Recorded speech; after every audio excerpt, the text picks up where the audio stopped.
Film ini diawali dengan memperlihatkan seorang yang sudah tua bangka bernama Mr. Shaw berenang di atap apartemen mewah yang bernama The Tower. Kenapa saya perlihatkan kolam renang ini? Karena ini akan berkaitan dengan ending ceritanya. Lalu ini Josh Kovac, seorang manajer di The Tower. Dia seorang pekerja keras, disiplin, dan sangat loyal terhadap pekerjaannya. Dan setiap berangkat kerja dia selalu diganggu oleh seorang yang bernama Sled yang hidupnya gak jelas dan madesu. Josh sampai di apartemen itu dan terlihat Mr. Shaw akan berangkat bekerja ditemani doorman yang bernama Lester. Mr. Shaw mempunyai perusahaan investasi keuangan dan juga seorang trader saham terkenal di Wall Street. Dari obrolannya, Mr. Shaw dan Josh terlihat sangat akrab. Josh masuk ke apartemen itu dan menyapa hampir seluruh pegawainya. Dari sini terlihat juga bahwa Josh sangat dekat dengan mereka, termasuk si Neng Levenko yang cita-citanya ingin jadi pengacara. Tetapi dia tidak pernah memberitahu siapapun. Tetapi Josh tahu. Aneh.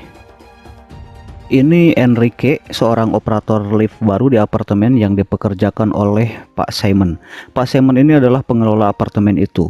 Josh pun dipanggil oleh Pak Simon karena seorang penghuni apartemen menolak pergi yang padahal dia tidak mampu bayar cicilan dan apartemennya akan disita bank. Josh pun pergi ke apartemen orang itu yang bernama Fritz Hug. Susah banget nyebutnya, kita sebut aja si Fred. Fred awalnya seorang trader sukses yang juga sangat pintar. Dia juga pernah bekerja di Wall Street, tapi entah kenapa dia jadi melarat. Josh pun meminta dengan baik-baik supaya Fred meninggalkan apartemennya. Beberapa hari kemudian, Josh melihat ada sebuah mobil laundry yang mencurigakan di basement. Asistennya, Ross, mengatakan bahwa itu permintaan Mr. Shaw. Terlihat Mr. Shaw keluar dari lift dan dimasukkan ke mobil itu. Josh pun menduga bahwa ini penculikan terhadap Mr. Shaw. Lalu dia mengejar mobil itu. Tiba-tiba dia dijatuhkan oleh seorang agen FBI yang cantik yang bernama Tante Denham. Mobil itu pun terguling karena bermanuver terlalu dalam. Beberapa agen FBI pun berdatangan dan menangkap Mr. Shaw. Si Atom mengatakan bahwa Mr. Shaw bukan diculik, tetapi dia ingin melarikan diri. Lalu Josh mengumpulkan seluruh karyawannya dan menjelaskan bahwa dia telah menginvestasikan semua dana pensiun karyawannya di perusahaan milik Mr. Shaw. Karena Shaw berjanji akan melipat gandakan uang mereka. Sedangkan sekarang Mr. Shaw menjadi tersangka kasus penggelapan dana investasi seluruh nasabahnya.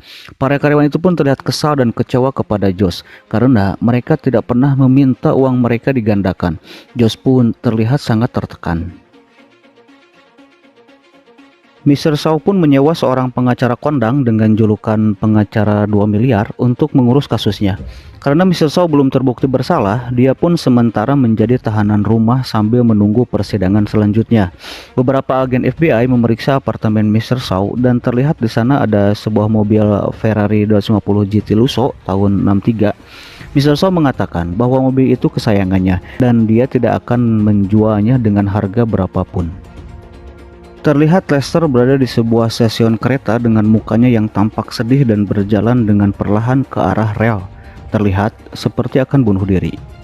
Josh diberitahu Charlie ini sebenarnya adik iparnya Josh, bahwa Lester ada di rumah sakit karena ingin melakukan bunuh diri. Beruntung, petugas stasiun berhasil menggagalkannya. Lalu Josh bertanya, kenapa dia melakukan itu? Lester menjawab bahwa dia sudah bekerja hampir 30 tahun sebagai doorman. Uang yang dia kumpulkan dari pekerjaannya itu hampir 73.000 dolar dan dia menginvestasikannya kepada Mr. Shaw. Sedangkan sekarang uang itu hilang entah kemana. Josh yang marah pun mendatangi apartemen Mr. Shaw ditemani Charlie dan Enrique. Josh bertanya tentang uang Lester yang dia investasikan. Mr. Shaw hanya menjawab, Lester lah yang memintanya untuk menginvestasikan uangnya. Dan investasi uang adalah judi yang tak selalu terbayarkan. Tetapi Josh tidak percaya dan mengambil stek golf lalu menghancurkan kaca mobil Mr. Shaw. Mr. Shaw terlihat sangat kesal dan marah kepada Josh. Setelah kejadian itu, Josh, Charlie, dan Enrique dipanggil oleh Pak Simon dan dipecat dengan alasan mereka telah merusak properti penghuni apartemen dan pihak apartemen tidak mau dituntut atas kejadian itu. Malam harinya Josh bertemu dengan si Tante Denham yang sepertinya sedang gabut dan mengajak Josh mabuk. Halus. Sambil mabuk, si tante mengatakan kepada Josh bahwa 3 bulan yang lalu Mr. Shaw mengosongkan rekeningnya yang berjumlah 20 juta dolar dan belum diketahui uang itu disimpan di mana. Setelah si tante pergi, Josh pun tampak memikirkan sesuatu. Singkat cerita, Josh mengumpulkan Charlie, Enrique, dan si Fred. Dia menjelaskan bahwa mereka akan merampok apartemen Mr. Shaw. Awalnya mereka tidak setuju, terutama Charlie. Tetapi setelah diberitahu jumlah uang dan kemungkinan posisi loker Mr. Shaw, mereka pun akhirnya setuju. Tetapi karena mereka dasarnya bukan pencuri, mereka pun membutuhkan seorang pencuri untuk melakukan aksinya. Dan Josh pun mengatakan, "I know the guy." Josh pun menemui Slade dan mengatakan rencananya untuk melakukan perampokan. Aduh, sumpah bro, jangankan lihat aktingnya, lihat mukanya aja udah lucu banget nih si Eddie Murphy. Slade awalnya menolak rencana itu, tetapi setelah diberitahu jumlah uang yang mereka akan curi yaitu senilai 20 juta dolar, tanpa ragu Slade pun setuju.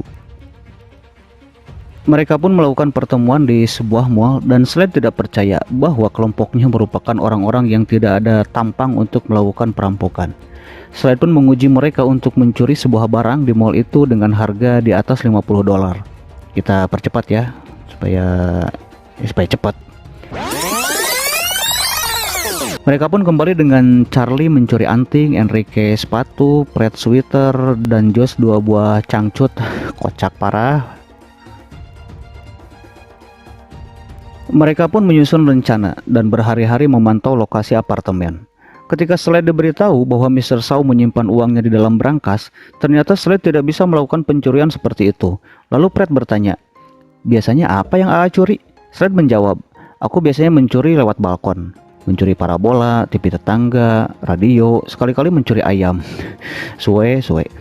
Lalu Slade menyuruh Josh untuk mencari orang yang bisa membobol brankas. Akhirnya mereka pun meminta bantuan Neng Odessa yang seorang pelayan di apartemen. Alasan Josh memintanya adalah karena ayahnya seorang tukang kunci di kampungnya dan Josh menunjukkan model berangkasnya.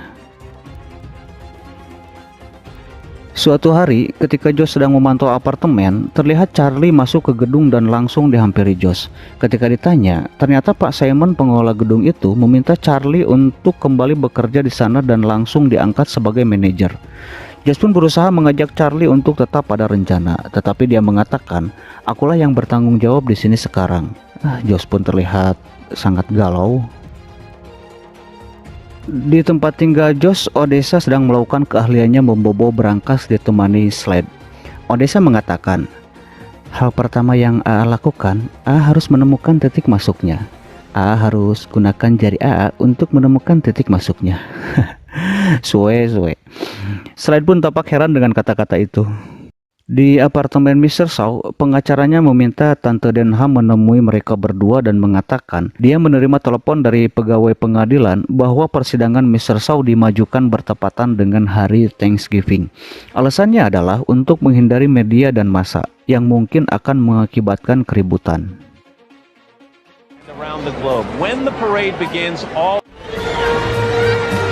Hari yang ditunggu pun tiba. Terlihat Tante Denham membawa Mr. Shaw ke pengadilan.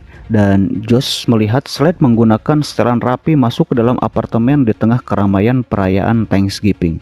Mereka menyimpulkan bahwa Slade ingin mencuri uang itu sendirian karena Slade sudah tahu cara membobol brankas. Josh dengan kedua temannya tetap pada rencana. Mereka menyelinap masuk ke apartemen yang para karyawannya beramai-ramai keluar untuk melihat parade. Kayak di tempat saya. Odessa berusaha merayu agen FBI yang sedang berjaga dengan memberikan kue yang sudah dia beri obat tidur. Tetapi si agen menolak dan Odessa pun menabrakkan meja makanan sampai si agen pun pingsan. Singkat cerita, mereka pun berhasil masuk ke apartemen Mr. Shaw dan menemukan lokasi berangkas, lalu langsung menghancurkan temboknya. Ternyata benar saja, di sana ada sebuah berangkas. Mereka pun senang, dan tiba-tiba Slade ada di sana dan menodongkan pistol kepada Josh. Slade mengatakan bahwa dia adalah seorang pencuri sejati. Tiba-tiba Odessa muncul dan menodongkan pistol ke arah Slade. Odessa meminta Slade untuk meletakkan pistolnya dan diambil oleh si Fred yang kesal dan marah-marah kepada Slade. Akhirnya, Odessa pun melakukan kemampuannya membobol berangkas. Tante Denham yang membawa Mr. Shaw sampai di pengadilan dan pintu gedungnya pun terkunci. Lalu keluarlah seorang karyawan dan si Ate menanyakan Pak Hakim. Si karyawan menjawab bahwa si Hakim sedang liburan bersama keluarganya di Pelabuhan Ratu. Si tante pun terlihat kaget dan langsung kembali membawa Mr. Shaw ke mobil. Odessa berhasil membuka berangkas dan mempersilahkan Josh untuk membukanya. Ketika dibuka, benar saja, di dalam berangkas itu ternyata kosong. Mereka pun terlihat kecewa. Slade meminta pistolnya dikembalikan yang dipegang Pratt, tetapi Pratt tidak memberikannya dan Slade berusaha merebutnya sampai pistol itu meletus dan mengenai mobil Ferrari Mr. Shaw. Josh melihat ada yang aneh dari bekas peluru yang mengenai mobil itu, dan dia meminta Linggis lalu menggores mobil itu. Ternyata mobil itu terbuat dari emas. Dengan kecerdasannya, Pratt menghitung kalau diuangkan jumlahnya ternyata sekitar 45 juta dolar. Masalahnya sekarang adalah bagaimana membawa mobil itu keluar dari apartemen. Karena lift di apartemen Mr. Shaw dikunci dan tidak mungkin muat di lift. Akhirnya mereka pun mengikatnya menggunakan tali gondola dan berusaha memindahkannya ke apartemen bawah bekas tempat tinggal si Pratt. Pratt yang berusaha meraih mobil itu pun hampir terjatuh karena dia benar-benar takut ketinggian. Sementara Josh dan Slade menuruni tali itu karena si agen FBI yang pingsan sudah tersadar. Pratt pun berusaha meraih tali tetapi tidak sampai dan akhirnya dia terjatuh. Tapi tiba-tiba Charlie ada di sana dan menangkap Pratt. Mereka pun berhasil membawa mobil itu ke depan lift dan Josh mencari kuncinya. Lalu dia menemukan catatan keuangan Mr. Shaw yang ditulis di sebuah notebook. Tiba-tiba seorang emak-emak datang dan meminta Josh membawa anjingnya jalan-jalan. Aduh, mak ada-ada aja. Mereka pun memasukkan mobil itu ke jalur lift dan menyimpan mobil itu di atasnya, yang nantinya akan diturunkan oleh si Enrique di basement. Tiba-tiba liftnya bergerak dan berhenti tepat di lobi. Ternyata si tante sudah kembali bersama Mr. Shaw dan mengembalikan Mr. Shaw ke apartemennya. Josh dan teman-temannya pun kembali ke atas. Aduh, sumpah bro, kocak banget ini. Lalu Josh menghubungi Lester untuk membawa sebuah truk ke basement dan menunggunya di sana.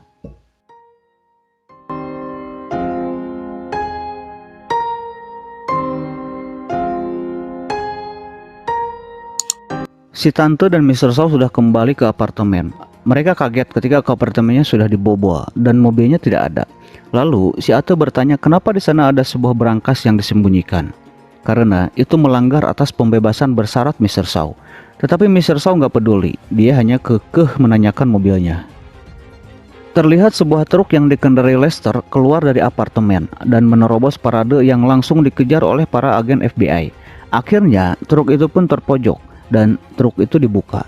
Ternyata di dalamnya kosong. Lester ditangkap dan mengatakan bahwa dia hanya berusaha mencuri truk dan ingin bunuh diri. Akhirnya satu persatu mereka pun ditangkap. Fred, Odessa, Charlie, Enrique, dan yang terakhir Josh. Hanya Slade yang tidak ditangkap karena dia berhasil kabur entah kemana. Josh pun diinterogasi terpisah di kantor FBI dan tiba-tiba datanglah Neng Lovenko yang mengaku sebagai pengacara Josh dan temannya. Ketika ditanya tentang izin prakteknya sebagai pengacara, Neng Lovenko menjawab bahwa dia baru 3 hari lulus ujian. Dia meminta semua yang terlibat untuk dibebaskan. Imbalannya adalah dia mempunyai catatan seluruh penipuan yang dilakukan Mr. Shaw. Kepala FBI pun setuju membebaskan semua yang terlibat kecuali Josh karena dia tersangka utama pencurian sebuah mobil dan mungkin akan dipenjara selama 2 tahun. Terlihat Slade, Charlie, Odessa, dan Pratt berada di depan kolam renang yang diperlihatkan di awal film, lalu membuka tutupnya. Ternyata mereka menyimpan mobil itu di sana dan mereka pun terlihat senang. Lalu beberapa pegawai apartemen mendapatkan paket yang dikirim oleh kurir JNF. Ketika dibuka, mereka mendapatkan onderdil mobil yang terbuat dari emas. Mereka pun terlihat sangat senang. Film ini pun diakhiri dengan diperlihatkan Josh Kovac yang dibawa masuk penjara dengan wajah tersenyum.